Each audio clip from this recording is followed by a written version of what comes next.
Hey everyone, this is going to be a detailed video for the baby machine on Vulnlab.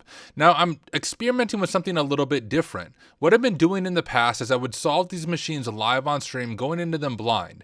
Once I solved the machine, I would make a short standalone walkthrough video showing how to solve the machine. But when I do that, I think you miss a lot of the troubleshooting and the methodology and the thinking through things.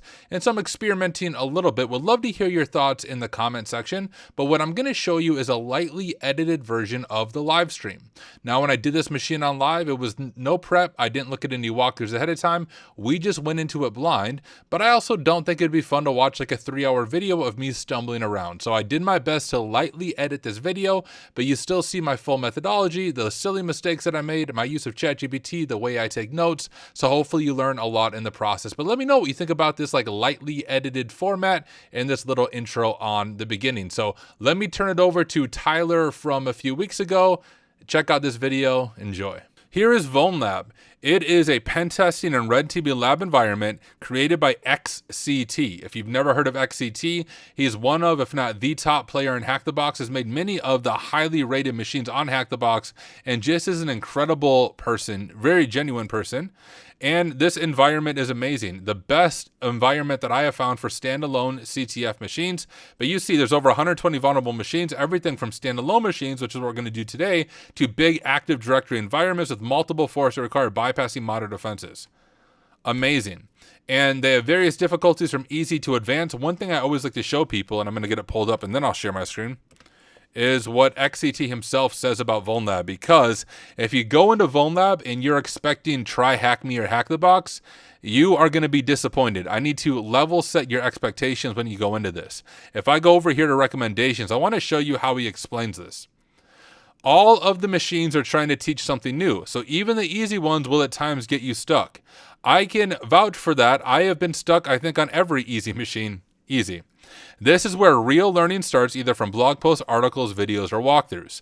And this goes for even more than Vulnlab, like try hack me, hack the box. This is such a good thing to keep in mind right here. I encourage you to treat looking at the walkthroughs as something normal and not as a sign of defeat. The best way of learning is trying for a while, failing, trying, at least for me, failing again, then failing some more, failing a lot more, and then some more failing, and then finally learning about possible solutions for the next time you encounter such a situation. So Vulnlab is significantly more difficult than both Try Hack Me and Hack the Box, at least from my personal experience. But the other thing I love about Vulnlab, if we go over to community submissions, check out these rules of what they're looking for community submissions. This is not a silly, puzzly platform.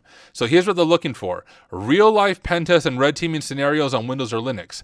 The ideal submission is something that you exploited yourself on a test and will be useful to know about for other members of the lab. Real-life binary exploitations, difficulty-wise, blah, blah, but here's the big thing.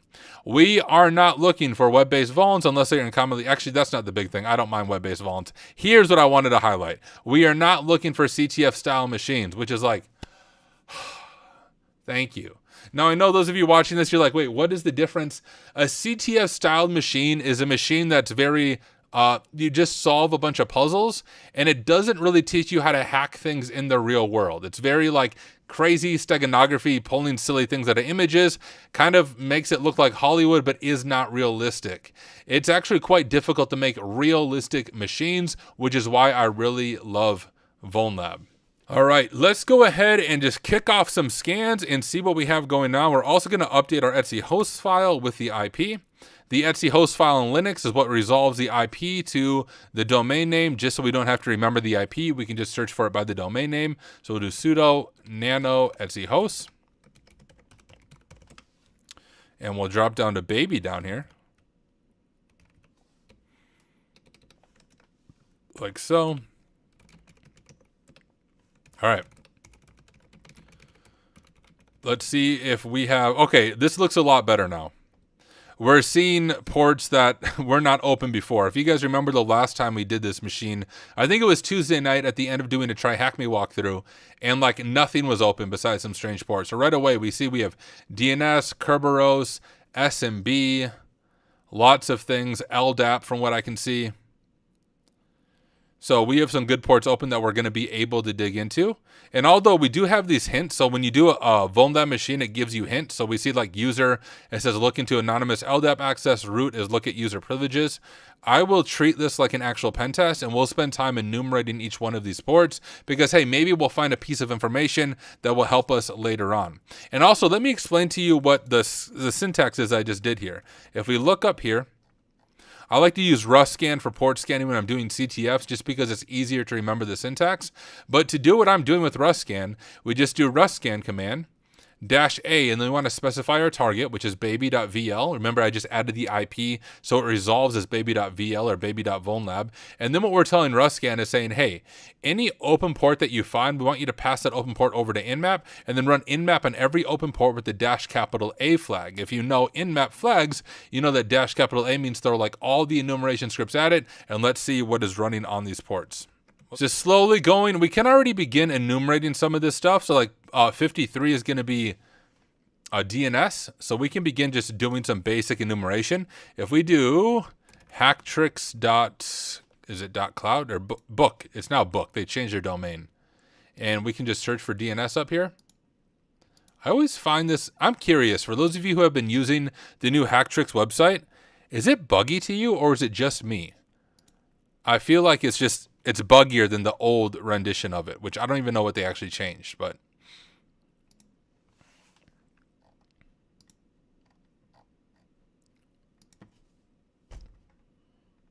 why is this not here? Did they not used to have a full section on DNS?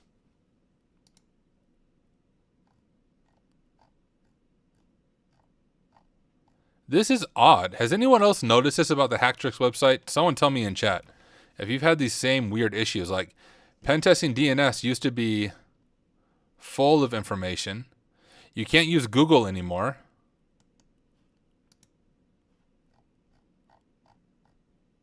Here's the pen testing DNS one. Isn't that odd? I don't know why it seems just to be like buggy, but I've had this experience ever since they switched to the new domain and somehow got themselves delisted from freaking Google of all things.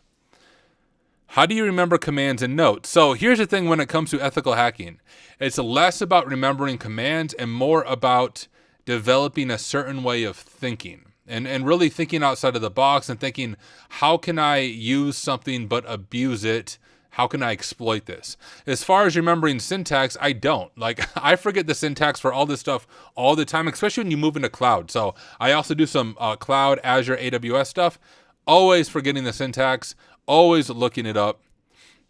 Oh, it's usually like that with Dark Reader plugin. Maybe that's my issue is I have Dark Reader enabled for it. No, I didn't even have it enabled. Look, I have it turned off. So even odder. So it's less about remembering commands and more about thinking. So even here, when we're going to do some DNS stuff, I'm literally just going to walk through Hacktricks, which is a really good resource when it works, and we'll see what information we can find, and I'll explain it as we are going. Looks like our Nmap script is still running, so we'll go ahead and jump over to our notes. I like to make my notes in this own window here, and we'll go ahead and make an H2 for DNS, and we'll just look at some things for DNS, see if we're able to find anything. Cheat Code said, aside from speed, is there any other benefit to using RustScan versus Nmap? No. I used to only use Nmap for a very long time. And even speed isn't even that big of an advantage. Like, if you use the right flags with Nmap, it's about the same speed. All right, let's grab some of the ports that matter. We know that these are all just standard Microsoft stuff, not going to be super helpful. We have, okay, this stuff will be helpful. Let's grab all of this scan stuff and add it to our notes and glance through it real quick. And then we'll continue our enumeration. Why do we want DNS? We can do zone transfers and other things to possibly find vhosts or other things that might be hidden from us. Yes, exactly, Zero Cool. Which one is more realistic? Vulnlab, Hack the Box, or Try Hack Me? Vulnlab, definitely. So, like I said, we have DNS here, 53, Kerberos, 88. These all kind of go together with SMB, so I like to go like this and put them together right here. Like so. We have LDAP. PC, secure version of LDAP, I think, and RDP. And with RDP, we already see the name of the domain controller, which is what we're attacking. So this is going to be an Active Directory machine, it looks like.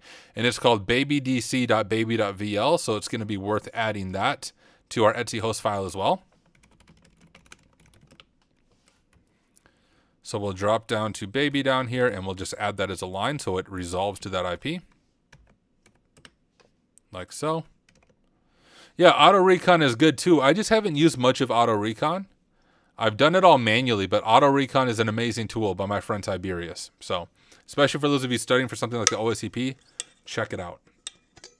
I have a video coming out on Tiberius' channel sometime in the near future.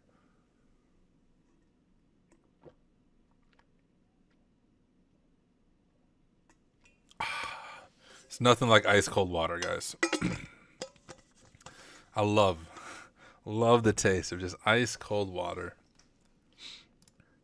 What's the landing page for Hacktricks? I don't know. Book.hacktricks.wiki.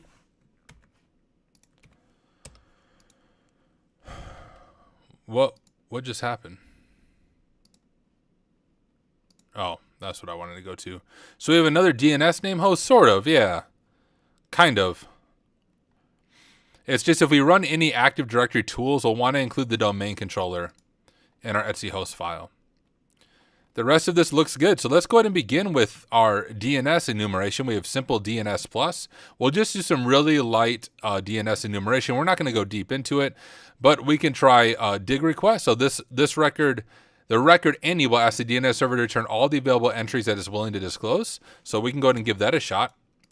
We'll go like this. We're first going to ping baby.vl. So I have the IP, and then we're just going to run that command. We'll change the victim to, what is it, DC. What did I call it? babydc.baby.vl. All right.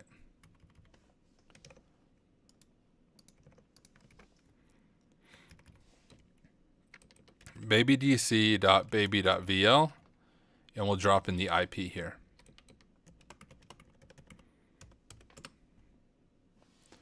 All right, and that doesn't give us anything helpful. Sometimes you'll see other vhosts here that we're able to enumerate, but not today. We can try a domain transfer with the domain. Let's go ahead and do that to see if we can get any other information there. Our domain, we'll call it babydc.baby.vl.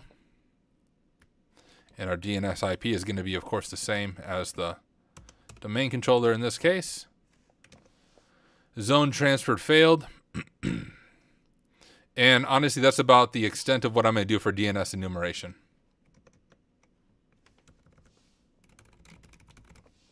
We'll call it nothing interesting. From here, it looks like we have Kerberos, which we can... Well, honestly, Kerberos is going to be more for post-exploitation or once we have credentials.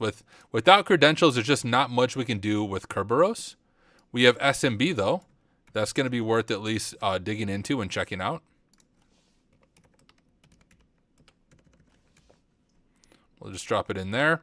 And when it comes to SMB, the first thing to check is whether or not it allows us to anonymously access SMB shares and read the SMB shares and possibly write to the SMB shares. We could drop like a .link file and try to steal some hashes. I doubt it's going to work for us to read it, but let's go ahead and try it. I think, now I'm probably going to mess up the syntax here. I think it's SMB client -L for list, and then we're going to do two backward slashes, 10.10.121.48 ended by one backward slash. And nope, that's not the way to do it. How about that? We'll do anon. Anonymous login was successful, but you can see we were unable to do any workgroup listing. Now, what we're looking for there is if I was able to do that and see workgroups, then possibly we can enumerate through the shares and find something interesting. Now, in the real world, I've actually been able to get domain admin this way, where I was able to read a script that has some credentials in it. I then enumerated the service account those credentials are for, and the service account had DC sync privileges on the domain, which if you know Active Directory, that allows me to dump all of the hashes. I had the KRBTG account, created a golden ticket, and then I had full access to their domain controller as domain admin in the real world. So Every once in a while you'll see this. It's always worth checking when SMB is open. We also know that if we find credentials, we can come back to SMB and continue to enumerate there. We'll say anonymous access. Hey bro, can I ask a question? Yeah, for sure. All right, let's scroll back up. What else do we have here? We have LDAP. So here's what the hint was pointing us at. Let's go ahead and enumerate LDAP and see what information we might be able to find here.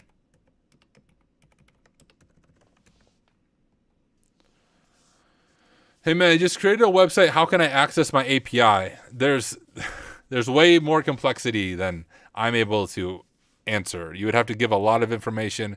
Would suggest you ask almighty ChatGPT and provide the source code and stuff.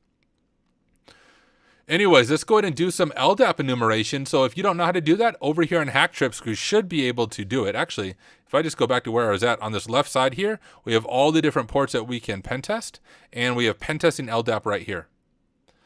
So the use of LDAP is for locating various entities, blah, blah, blah, their directories. We have some default ports here. Information about the LDAP data interchange format. We'll see what we all are able to do. Anonymous access. So according to this write-up, just by accessing the LDAP server with an arbitrary domain name like company.com, he was able to contact the LDAP service and extract information as an anonymous user. Well, we could try that, although where's it passing the IP? Let's try LDAP anonymous bind. LDAP anonymous bind allows unauthenticated attackers to retrieve information from the domain, such as a complete listing of users, groups, computers, user account attributes, and the domain password policy.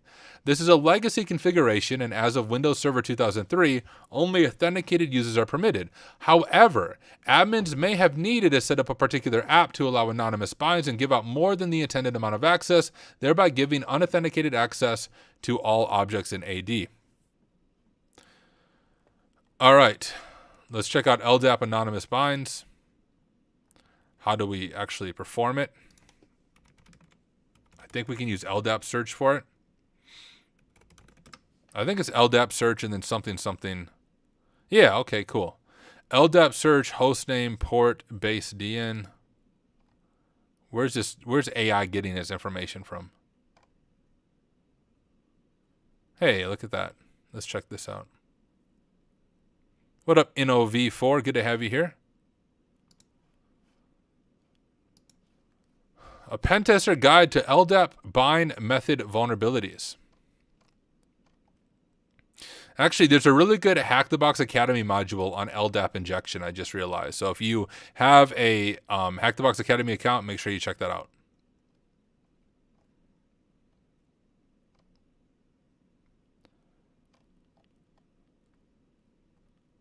Wait, did it show me where?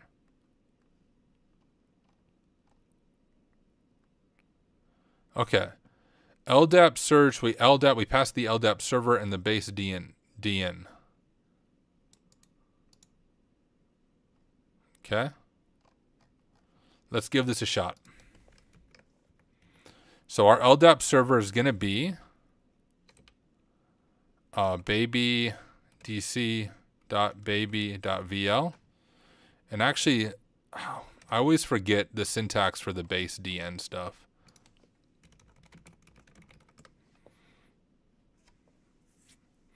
So it would be like baby.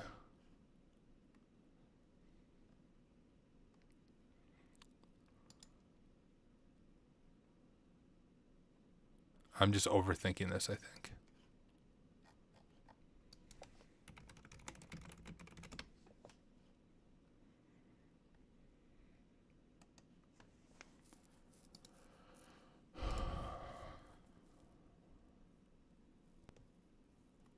LDAP search base. Oh, we can search for the base? Really? Let's try this real quick. I'm curious.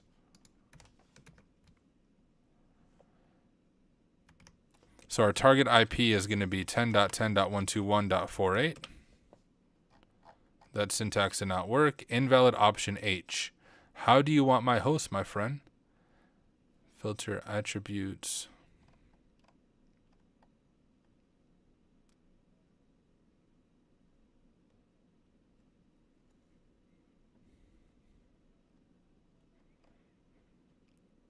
Oh, capital H maybe?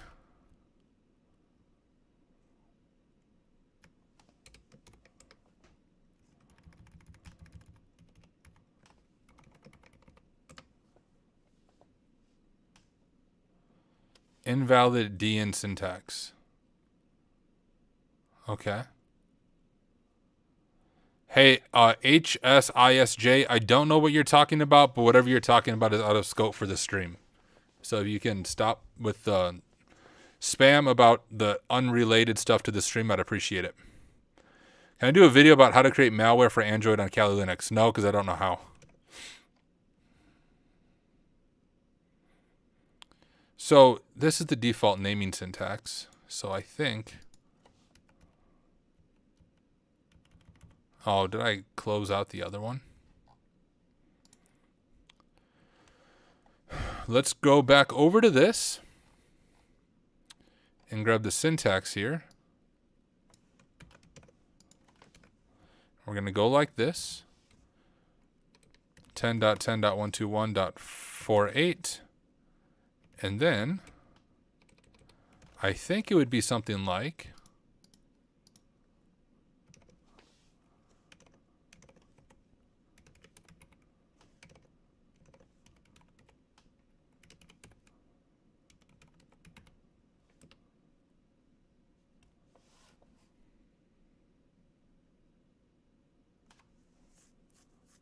for some reason, when you read the articles and blogs, it just sounds so clear. Well, obviously not, because I'm doing this wrong. For some reason, I suck at remembering the exact syntax for LDAP. Why do I suck at it? I really don't know. Here, give me just a second. Let's cheat a little bit.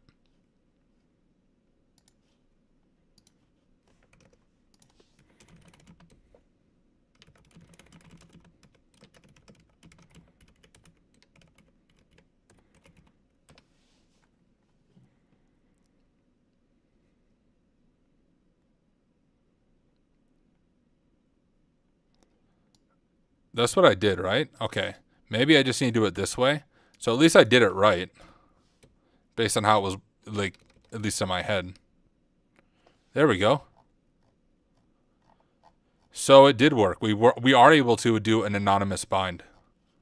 Let's go ahead and grab this for our notes.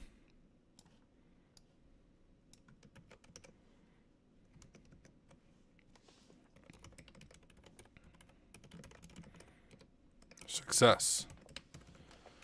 We'll drop the syntax there so we have it. And now let's look through the information that we have and see if there's anything here. I'm missing chat. Let me scroll up. Amazing video. Hey, thank you, Rob. Seriously, thank you for the kind words. Really do appreciate it. What up, Coco? Good to have you here.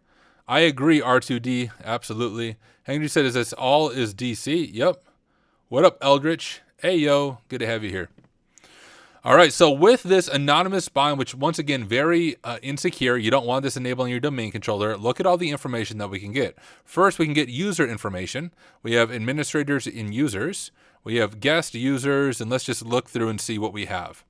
We have our guest account, a built-in account for guest access. Standard type thing there. We can scroll down. What else do we have? We have some domain computers, users, blah, blah, blah. Let's keep scrolling. We have the different groups we have.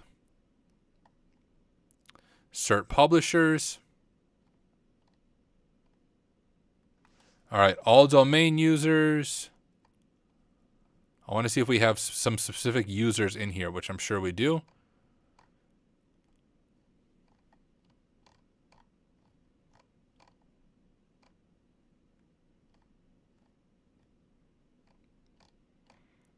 Okay, here we go.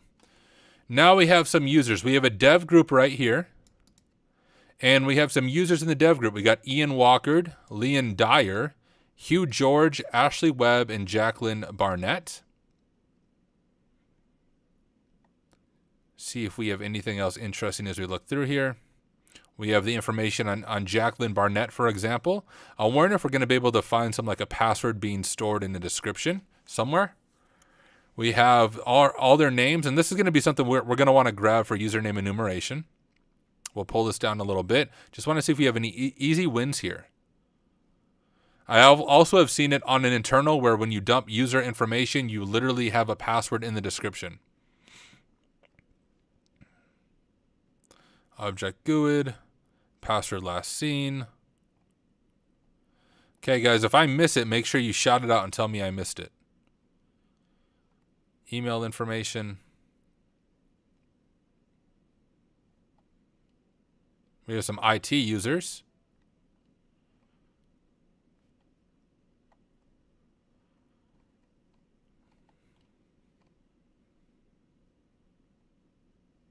Object GUID, object SID.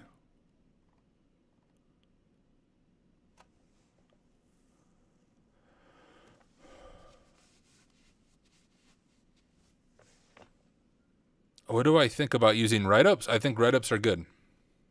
Oh, exactly like I said, guys. I told you. I've seen this in the real world where in the description, you're able to see a password being set. Next, actually, you see right here for Teresa Bell. It says set initial password to babystart123. Let's grab this information for our notes. And we'll continue to look through here. I'm a noob.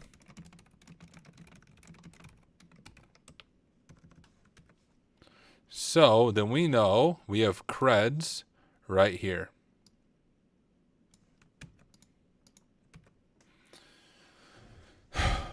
Baby start 123. It says status password must change, which I think we can change the password remotely with RPC, and then we'll be able to fully authenticate as that user. I don't know if that's a requirement, but now I'm just curious if I can do it.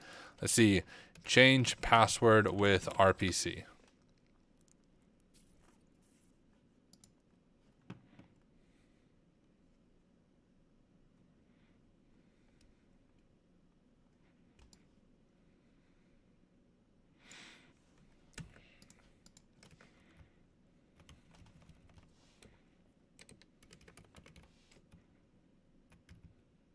Let's try this.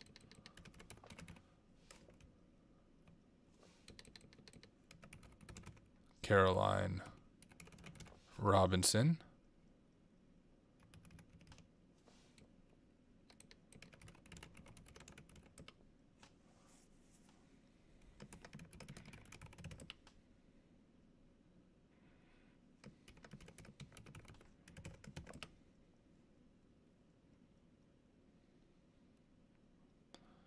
Session setup failed. NT status, because I can't change it that way because our password is set to must change. Can we list shares though as her?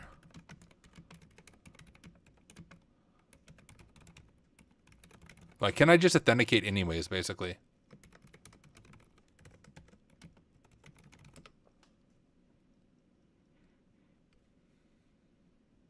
Status password must change.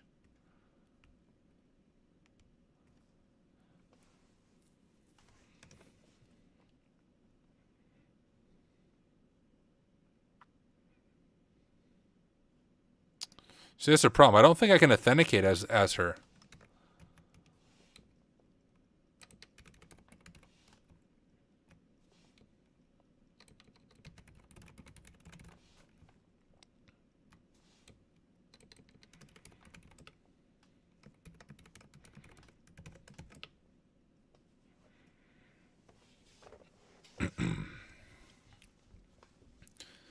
The problem, guys, is yes, there are technically a ton of ways. I spelled Caroline wrong because I'm a genius. Is it Coraline or Caroline? Now I'm confused. It's Caroline. Okay. Baby start. Whoops. Typed that wrong. Baby start 123. This is the issue. In order to change your password, generally speaking, you need to be able to log in this way. But remember, RDP is open. That might actually work for us. This might work. If we try to log in via RDP, it's probably going to prompt us to update our password. Gosh, I can't type. Baby start 123 exclamation mark. Change user password before connecting. Okay, so we need to figure out how to change our user password. Let me just get the full error.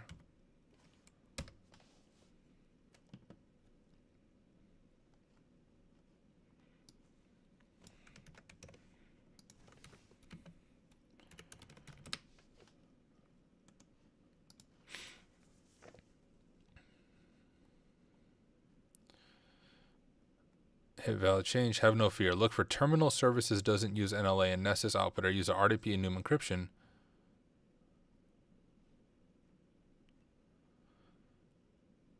As far as I know, there's no possible way to unset those without admin.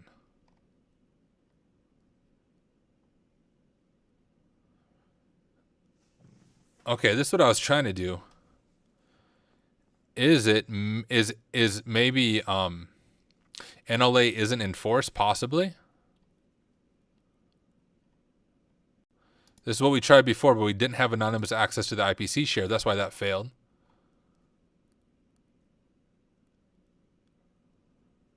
Okay, we don't have access to IPC. Requires access to IPC. Let's see if... See, RPC client won't work, I don't think, because we can't authenticate without it. Ooh, look at this, LDAP.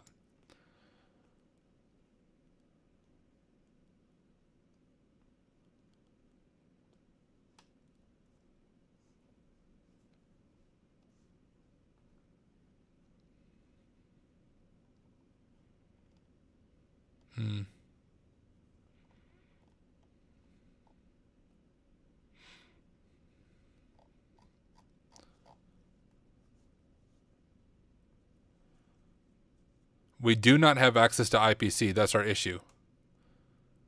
You think SMB password works? I don't think it does because we don't have access. We do not have access to the IPC share, I don't think. Let's try it, though. Maybe it's something I'm missing. SMB password. Whoops.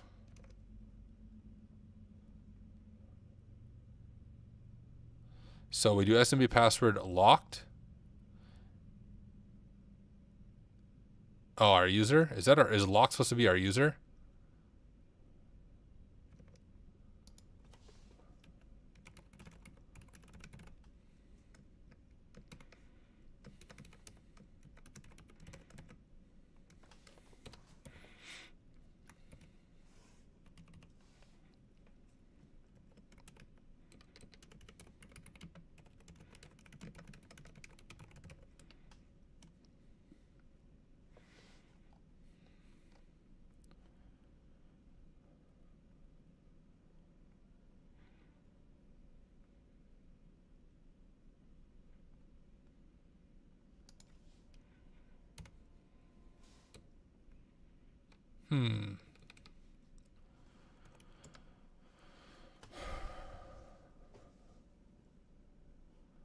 Oh, okay, thank you. So you're saying SMB password, let's try it.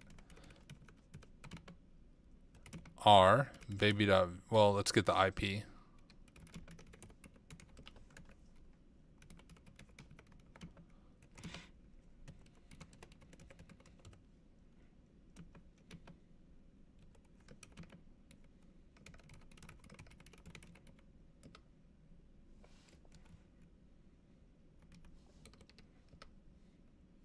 Old SMB password.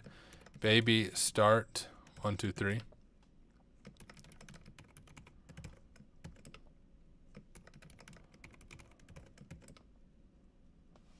I'm stupid. Let's try this again.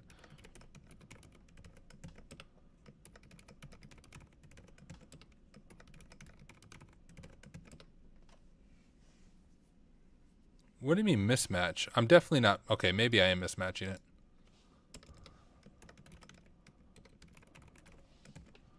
That's going to be our new password, but I'm going to copy it.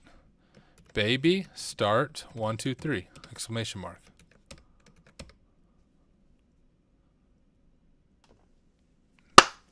Yes. Nice. Okay, cool. We reset our password.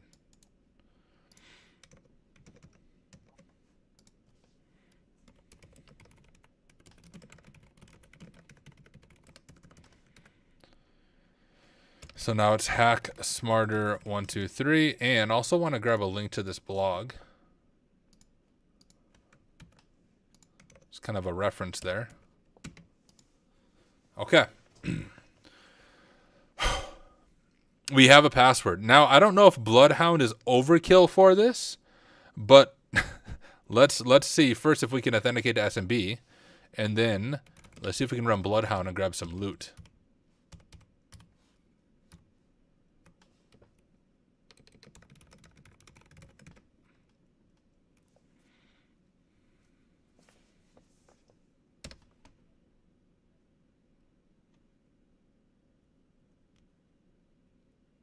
So we connected successfully.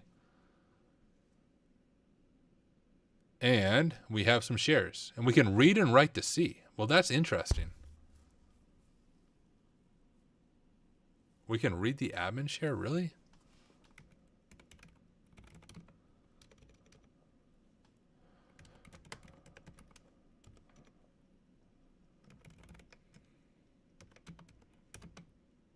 Gosh, I don't remember the syntax.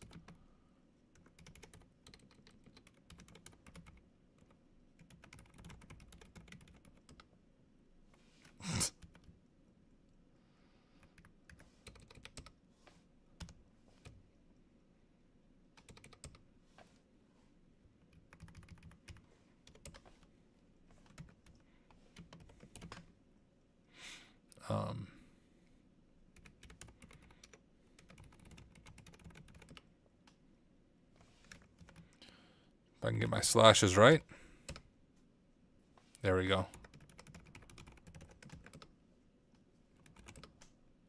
Wow, okay. I can actually access the admin share? Why? Do I have RDP access too?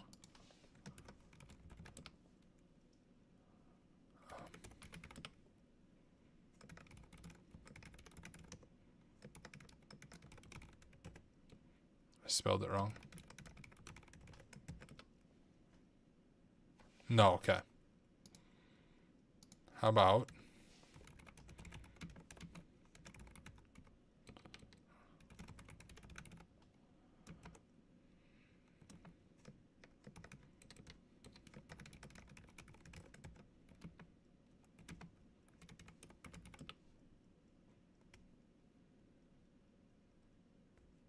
oh, we have Evil Win RM access. Beautiful.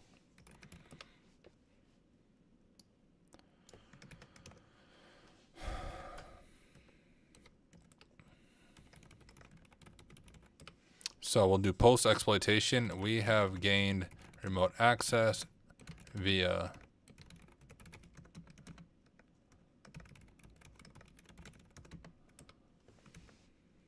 oh, did not mean to do that. Let's drop that in a code block. All right. Cool. That doesn't work. That's right. I'm on Windows. We can enumerate around. Let's check out the desktop. Do I have a user flag? Haha, I do have a user flag, but I'm not going to show you guys the user flag. You got to get that yourself. Freeloaders, but that is the user flag. It does work. I'm going to go drop that in Discord so I get credit for it real quick. Give me just a second. Boom. Challenge solved. It told me on Discord. Let me get that out of my screen now.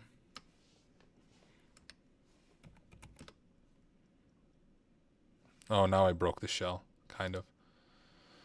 Notice it happens when you hit enter a bunch of times to try to hide the flag while you're streaming. You break Evil Win RM.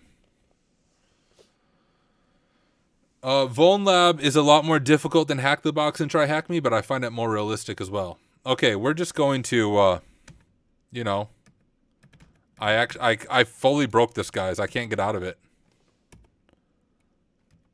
Let's try that again. All right. We have some interesting privileges, actually. There's a few privileges here that stand out to me that I don't usually see, and it's these ones right here.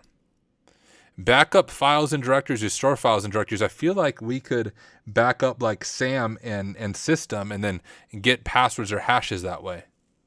We'll have to do some research on that, but I have a feeling that might be what it's directing us to. Let me go ahead and grab this for my notes.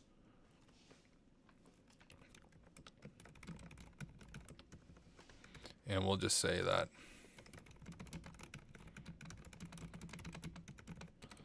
We should do further research on them. These ones right here are ones I don't normally see. I think once again, SAM and system stuff, and then we can get some passwords. I think. Let me look at chat. Let's see what I'm missing. How long have I been developing hacking skills for now? 4 years. I'm still very much a noob. I've only been in IT for 4 years. Like I landed my first IT job at IT support level 1 4 years ago. What is Evil WinRM? Is it just like shell for Windows PowerShell access? It's kind of like that, but WinRM, which is Windows Remote Management, a legit feature used in Windows. I used to use it when I was on the blue team, but Evil WinRM is so we can do it over Linux. So I'm pretty sure my hunch is correct on this, but let's read about these. So SC backup and SC restore privilege.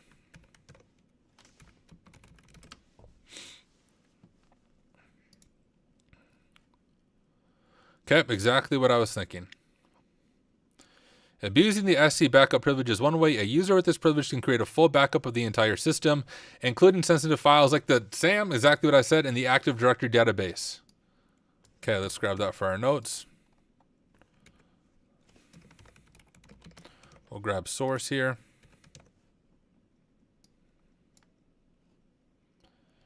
Add a hyperlink.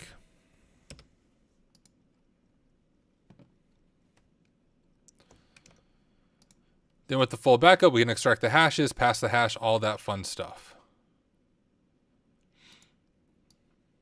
And we have those privileges. First method involves running Windows built-in utilities DishShadow and RoboCopy. DishShadow creates a copy of currently used drive, while RoboCopy copies files and directories from one location to another. We cannot copy the system files directly using regular copy commands because they're always running in use. To create the live copy, we can run the below script that performs a full backup of the C drive and exposes a network drive with the drive letter E. That seems like overkill. I don't think we have to do that. What's their next method?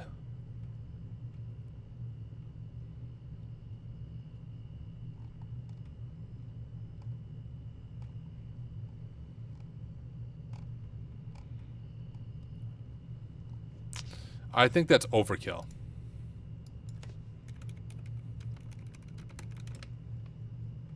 Look at that, I've done this before.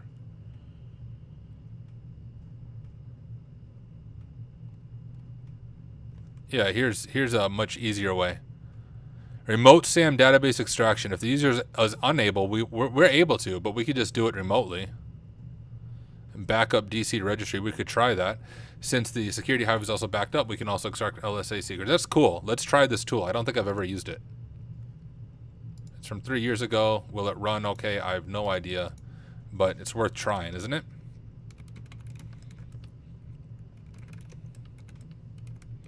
Set up a virtual environment. We'll source it. All right.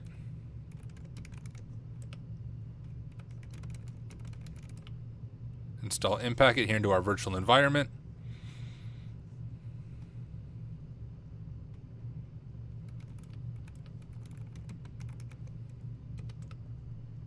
Cool. We have it running. And this is our syntax.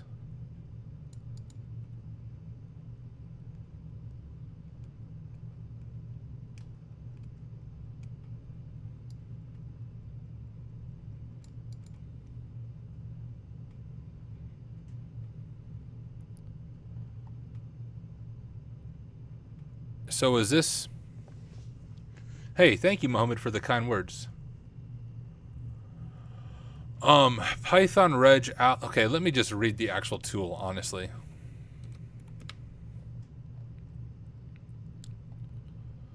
Just query add delete.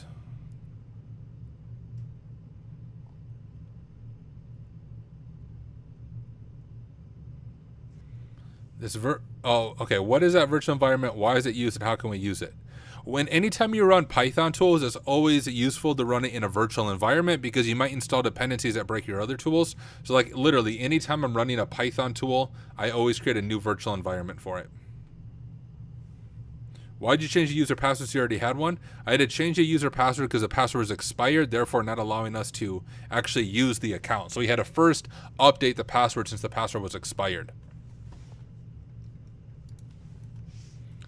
I'm just going to try this. So it says target. And we have backup right there. Let's just try this. I don't know if it's going to work. We'll do baby.vl Caroline Robinson password hack smarter 123 at baby.vl backup.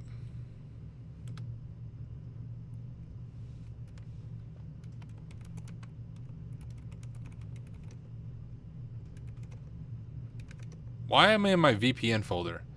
Gosh, I'm dumb.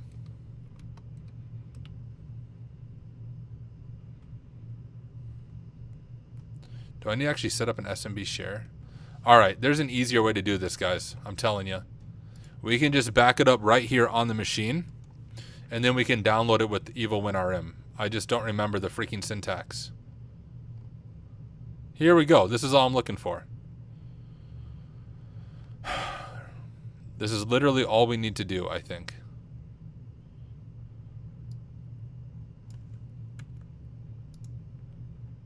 I backed up Sam 3 times. I'm a freaking idiot. Oh my goodness, I'm stupid. Did I really do that? Did I really back up Sam 3 times?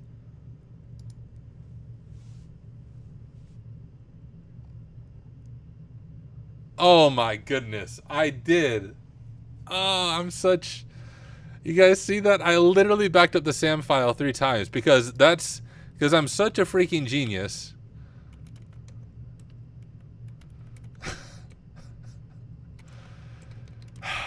This is what I'm telling you guys. If I can be a pen tester, you can be a pen tester. I promise. I promise you. If I can do it, clearly, you guys can do it. So hopefully that encourages you. Was my EvilWinRM broken now? I can't do anything? There we go.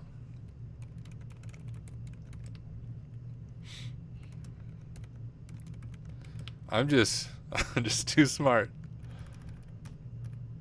All right, let me see if I can back this up now.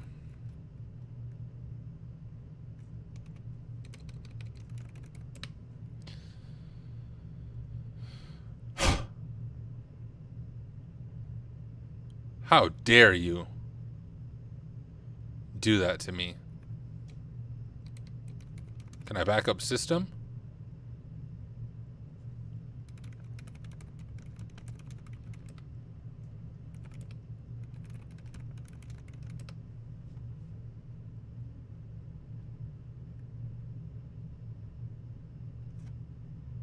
All right, we'll see if this works. Man, I'm so smart.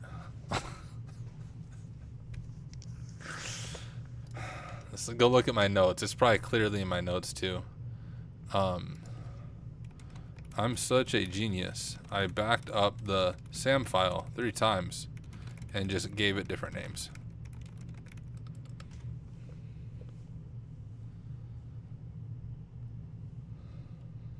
Yeah, thank you for posting that, Knox.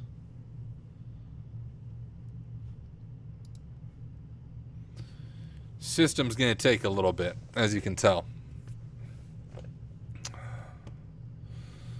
See what I'm missing in chat.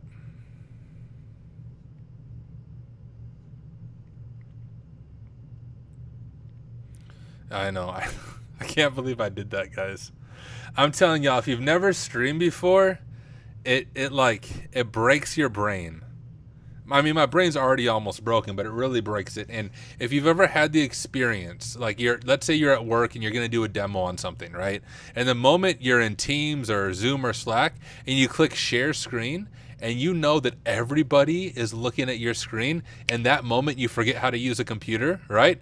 Take that times like 100, because right now it's like I'm in this little meeting, I'm sharing my screen, but according to Restream, there's 80 freaking people all looking at my screen, watching what I type and watching what I do. And I don't know why psychologically that messes with me so much, but I swear I do the dumbest of things and miss the most obvious of things when I know like people are watching. But that's what makes it fun. And also, this is why so many people don't live stream. All right, a lot of people will do all of this offline, and then they'll just make a video offline that they can then edit. They don't show this process when they copy the SAM file 3 times and just rename the name. I guarantee you, I'm not the only person who's done it, but I'm the only person doing it live on stream because, well, I'm not trying to be someone I'm not. I'm still very much a student, a learner, a noob at this, but day by day, I'm doing my best to get a little bit better. Yeah, exactly, Tracer. Exactly. Now you take that. It's not just one person hovering over my shoulder. Right now, there are 80 people hovering over my shoulder looking at me download the system file. I'm telling you, if you've never live streamed, it's just a different beast. For those of you that stream, like Knox Lumen streams, he'll know what I'm talking about. At least I'm pretty sure you do. For people that live stream, you know what I'm talking about. Just a different beast. It's a good time for a water break.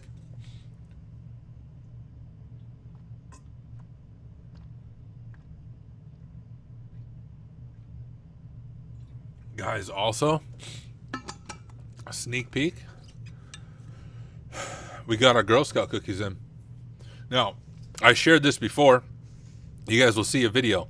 I'm doing my first ever sponsored video. All right, and probably the only one. But my daughter's in Girl Scouts. We sell Girl Scout cookies every year. And I told her, you know what? You're going to be my first and only sponsor on my YouTube channel. So cookie season starts February 10th. We're not allowed to sell them until then.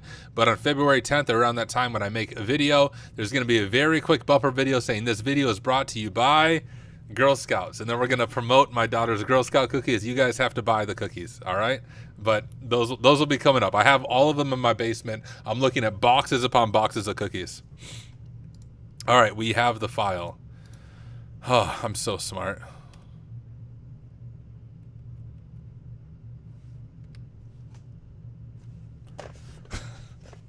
And that's what I was trying to do.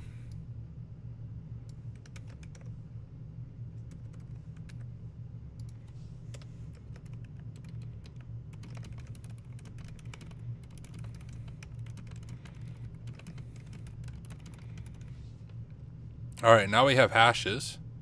And now I think we can use evilwinrm -h for the hash.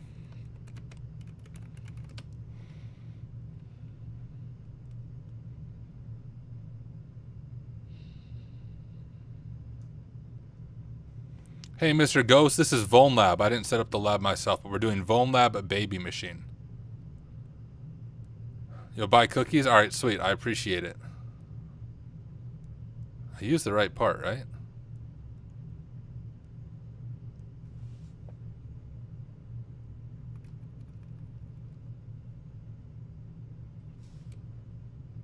Yeah, that's the right part of the hash. Is it not? Should be. It's not this. I don't think.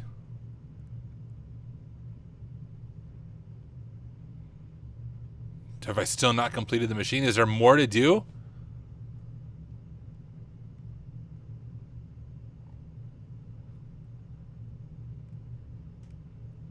There must be.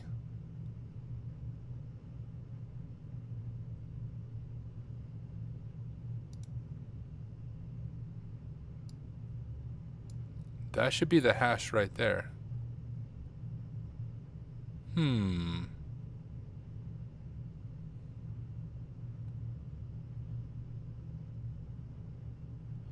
we know that because you can see we have UID right there, RID.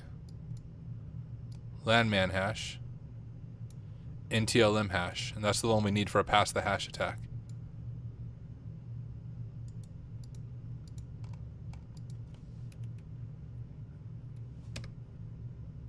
Maybe if I just try it twice, it will work, don't you think?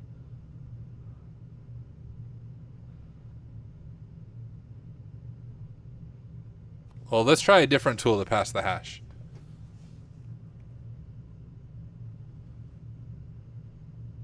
Third time's the charm. Exactly.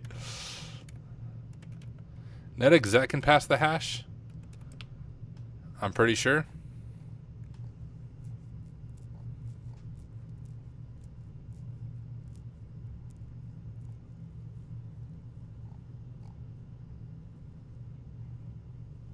Hash.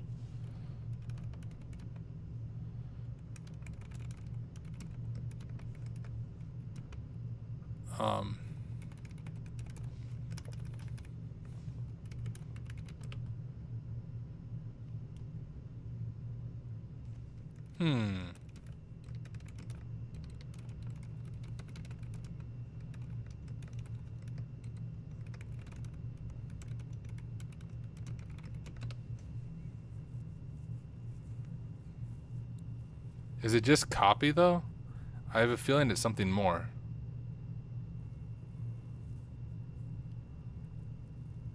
Yeah. That's what I'm trying to do, is backup mode. That's what I'm thinking.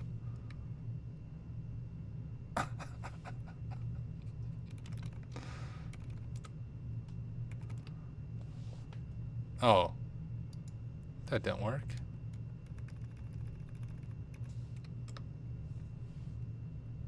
Oh, shoot. Oh, no, that's not the flag.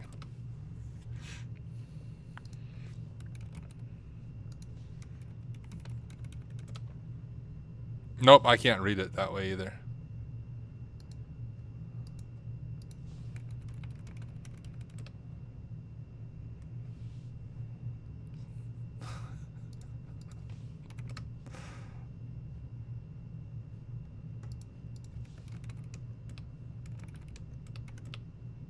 Oh, that's a directory. What? All right. I hate when the tool doesn't tool. I agree. Is it possible to use the hash on PS session? What do you mean? You're really close here, but you're trying to auth as built-in admin. I think it's disabled. You're right about SE backup privileges, though. ChatGPT become hacker. Exactly. That didn't actually work. Don't do what I just did. It definitely didn't work. Oh, maybe we need to go like this. I'm going to try to make this weird way work, and then we'll do it the correct way.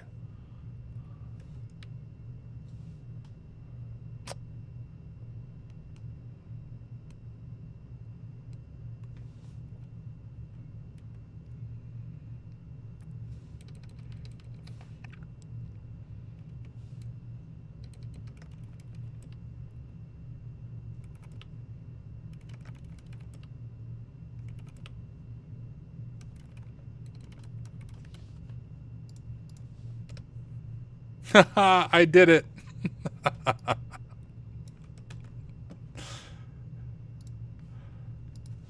See, I can just do it my own way. Challenge solved. That's hilarious. All right, let me at least copy my syntax that I just did so I have it for my notes, and then we'll figure out how you're actually supposed to solve it. Maybe that is the way, but I don't think so. But I did technically just solve it for what it's worth in maybe an unintended roundabout way, but I solved it. Isn't that what matters on the CTF, is just solving it, right? And getting the final flag?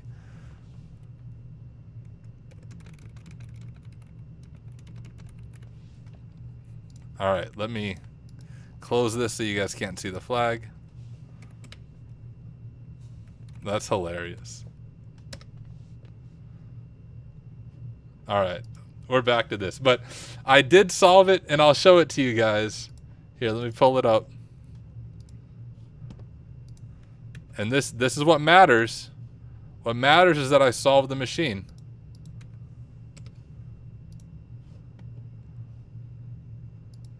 See? I pwned it. I'm pretty sure not the intended way, but I did it. And I hope it was unintended. Because, like, there's enough walkthroughs showing the intended way. Maybe I can make a walkthrough showing the unintended way. Let's see the proper way to solve this machine.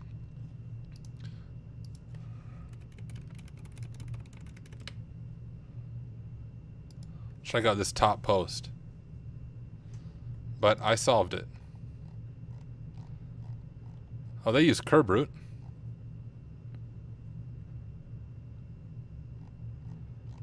Scroll through.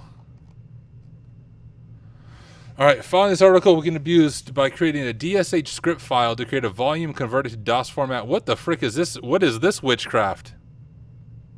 I like my way I solved it. What is he doing?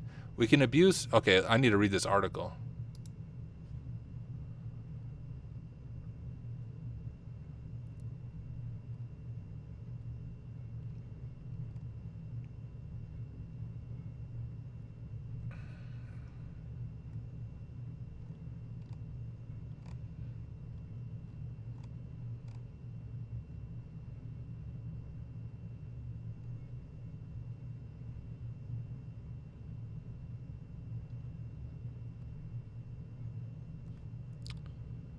Writers back to the WinRM session. We move to the temp directory and upload the file to the target machine. Then we use a dish shadow as shown in the image below. If observed, it can be noticed that dish shadow is indeed executing the same commands. We enter in the dish file sequentially. After running as discussed, we'll create a copy of the C drive. And oh, we saw that method. I just thought, yo, this method seems overly complex. I'm not going to do this. Apparently, it was the right way to do it.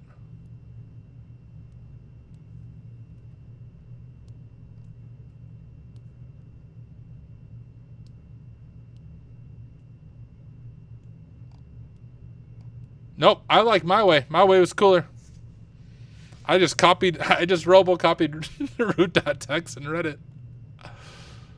Oh, man. Oh, how did they pass the hash? What? What? Is that must be a different...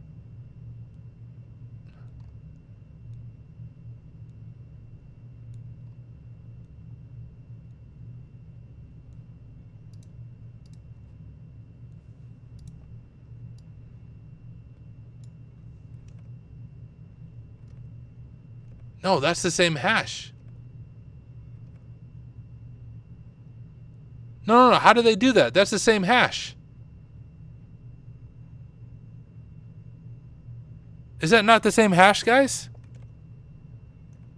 He's lying.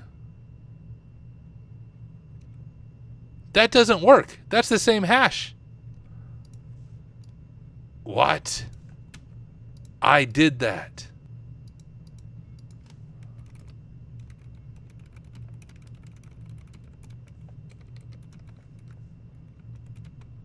Okay, I'll use the IP instead, but I definitely did that.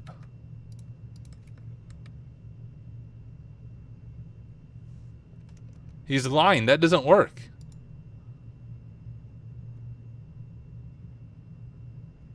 Okay, gotcha. Thank you, Nox Lumens. That makes more sense. Because this is for sure in the screenshot, this user screenshot right here, that is not the domain hash. That is the local administrator hash. So their walkthrough screenshot is incorrect because that's the same exact hash I have.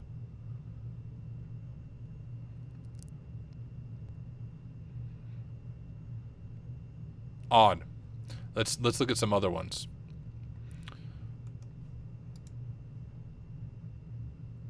Yeah, I agree, Z-Bytes. Let's do it the cool way. Forget the intended way, freaking losers.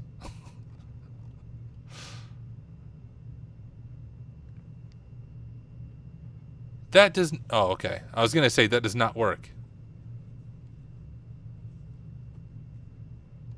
Okay, that makes more sense. Nope. My way is cooler.